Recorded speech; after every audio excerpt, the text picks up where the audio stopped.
যুদ্ধ করে রক্ত দিয়ে দেশ প্রতিষ্ঠিত হয়েছে, কারো কাছে মাথা নোয়াবার জন্য নয়। জাতীয় নির্বাচন এবং গণভোট একই দিনে হবে, আমরা তাকে স্বাগত জানাই। বাংলাদেশে তার নিজের শক্তি কায়েম করে যেভাবে তারা এই দেশকে তাদের করতলগত করতে চেয়েছিল, বাংলাদেশের মানুষ শেখ হাসিনাকে উৎখাত করে ওই ভারতীয় কর্তৃত্বকে না বলে দিয়েছে। আমরা সকল দেশের প্রতি আহ্বান জানাই, যুদ্ধ করে রক্ত দিয়ে দেশ প্রতিষ্ঠিত হয়েছে, কারো কাছে মাথা নোয়াবার জন্য নয়। আমরা আমাদের দেশের স্বার্থ, আমাদের জাতীয় মর্যাদা, তার ভিত্তিতে সকলের সাথে সুসম্পর্ক করতে চাই। আমাদেরকে যদি মাথা অবলম্ব করেন, বাংলাদেশের মানুষ আগে রক্ত দিয়েছে, ভবিষ্যতে রক্ত দিয়ে নিজেদের মর্যাদা রক্ষা করবে। আর এই যে 4 দিশা, এইটা যদি বাস্তবায়ন করতে হয়, বাংলাদেশে এমন একটা রাজনৈতিক ব্যবস্থা লাগবে, যে রাজনৈতিক ব্যবস্থা সকলকে অংশ নিয়ে, সকলের অংশীদারিত্ব দিয়ে এই গণতান্ত্রিক ভাবে পরিচালিত হয়। আর সেই কারণে আমরা আমাদের দলের, এমনকি দল হিসাবে যখন আমরা ছিলাম না, মঞ্চ হিসেবে আন্দোলন সংগ্রামে কাজ করেছি, তখন থেকে প্রতিষ্ঠা লগ্ন থেকে এবং রাজনৈতিক দল হিসাবে 2015 সাল থেকে স্পষ্ট ঘোষণা দিয়ে বাংলাদেশের বিদ্যমান রাষ্ট্র ব্যবস্থা, এই স্বৈরাচারী সংবিধান, তার বদলের জন্য, তাকে গণতান্ত্রিক রূপান্তরের জন্য আমরা লড়াই করে এসেছি। গণসংহতি আন্দোলন পরিষ্কারভাবে রাজনৈতিক দল হিসাবে ঘোষণা করেছে, বিদ্যমান সংবিধানের গণতান্ত্রিক রূপান্তর ছাড়া, এই রাষ্ট্র ব্যবস্থার গণতান্ত্রিক রূপান্তর ছাড়া দেশে একটা নতুন রাজনৈতিক বন্দোবস্ত প্রতিষ্ঠা করা ছাড়া বাংলাদেশের মানুষের মুক্তি নয়।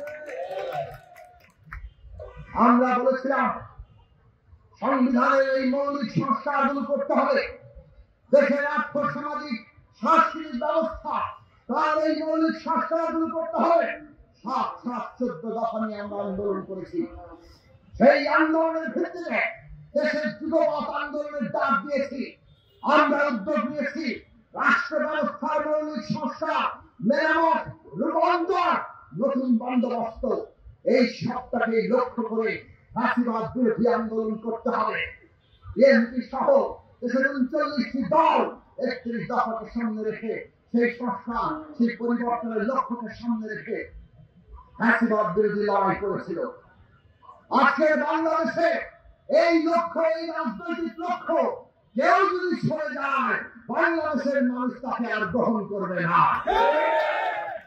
লড়াইয়ের মাধ্যমে 2023 সালের 28 আগস্ট শিল্পকলা একাডেমির পাশে ঢাকায় গণতন্ত্র মঞ্চের সমাবেশ থেকে আমরা বলেছিলাম, আগামী নির্বাচন হবে সংবিধান সংস্কার সভা কিংবা পরিষদের নির্বাচন।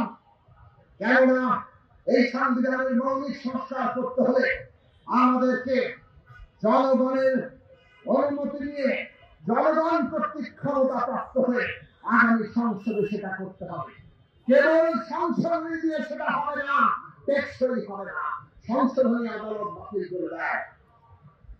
জনগণ তার যে সংবিধান তৈরির ক্ষমতা, সেই সংবিধান তৈরির ক্ষমতা কনস্টিটিউয়েন্ট পাওয়ার আগামী সংসদকে দেবে, এবং সেই কারণে এটা হবে সংবিধান সংস্কার পরিষদ, এবং সেইখানে জনপ্রতিনিধিরা আগামী সংবিধান পরিবর্তন করবেন। অভ্যুত্থানের পরে আজকে আমরা দীর্ঘ আলোচনা করে সংবিধানের অনেকগুলো গুরুত্বপূর্ণ মৌলিক সংস্কারের ভিত্তিতে ঐক্যবদ্ধ হয়েছি। আগামী সংসদে তার পরিবর্তন হবে।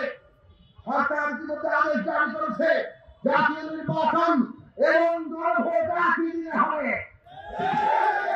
আমরা তাকে স্বাগত জানাই এবং একই সাথে বলি, জুলাই জাতীয় সনদ বাস্তবায়নের ক্ষেত্রে কেউ যাতে ঐক্যে কোনোভাবে ফাটল ধরাতে না পারে, তার জন্য আপনাদের সদা প্রস্তুত, সদা সতর্ক এবং সদা চেষ্টা করে যেতে হবে।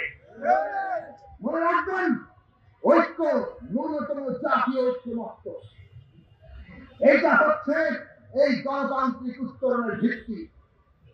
আর এই ভিত্তির উপর দাঁড়িয়ে বিচার সংস্কার, নির্বাচন তার যে পথরেখা ফেব্রুয়ারির মধ্যে সেই পথরেখাকে সফল করতে হবে। আমরা একটা ভীষণ জাতীয় সংকটের মধ্যে আছি। দেশের অর্থনৈতিক খারাপ অবস্থার মধ্যে আছে। দেশের রাষ্ট্র ব্যবস্থা এখনো বিপর্যয় কাটিয়ে সোজা হয়ে দাঁড়াতে পারেনি। আমাদের মৌলিক সংস্কার দরকার, আমাদের সমস্ত হত্যাকাণ্ডের বিচার দরকার এবং এই সব কিছু থেকে উত্তরণ ঘটাতে হলে আমাদের নির্বাচন দরকার, গণভোট এবং জাতীয় নির্বাচন, যেটা একই সাথে সংবিধান সংস্কার পরিষদের নির্বাচন এবং জাতীয় সংসদ নির্বাচন। এই নির্বাচন ফেব্রুয়ারির মধ্যে হতে হবে। যারা বিচার সংস্কার নির্বাচনের পথরেখাকে ভ্রান্তিত করতে চান, নির্বাচন পিছিয়ে দিতে চান, তারা বাংলাদেশের জাতীয় স্বার্থের বিরুদ্ধে দাঁড়িয়ে জনগণকে ঐক্যবদ্ধ করে সেই সমস্ত ষড়যন্ত্র আমাদের রুখে দিতে হবে।